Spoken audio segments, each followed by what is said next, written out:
Now to the latest in the war with Iran. President Trump says the U.S. Navy will begin blocking Iranian oil shipments in the Strait of Hormuz today. This comes after the U.S. and Iran talks ended without a deal, both sides citing major differences. NBC's Alice Barr reports from Washington.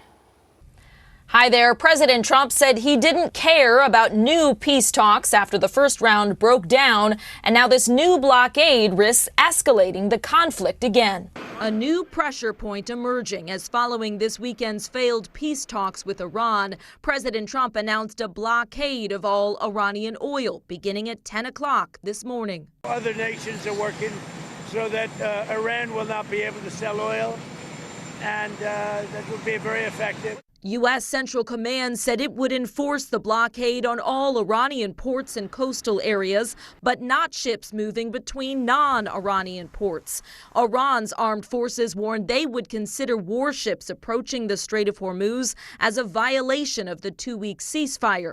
The U.S. hoping economic pressure will force Iran to reopen the strait, but oil prices surged and stock futures slumped on word of the blockade. As President Trump acknowledged gas prices may not be lower before the November midterm elections. I hope so. I mean, I think so. It could be. It could be or the same or maybe a little bit higher, but it should be around the same. Vice President J.D. Vance led the U.S. team in Pakistan in direct negotiations with Iran that he said broke down over the administration's core goal. We need to see an affirmative commitment that they will not seek a nuclear weapon. We haven't seen that yet. We hope that we will. President Trump asked how long he'll wait for Iran to come back to the negotiating table. I don't care if they come back or not. If they don't come back, I'm fine.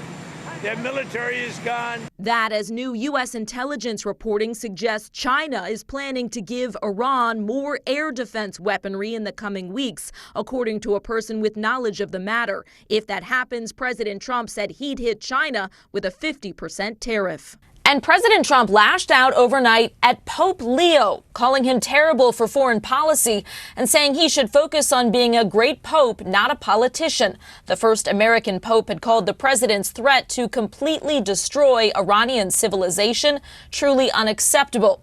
This morning, he told NBC News he had no fear of the Trump administration and vowed to keep up his appeals for peace that he said were rooted in the gospel. In Washington, Alice Barr, NBC News.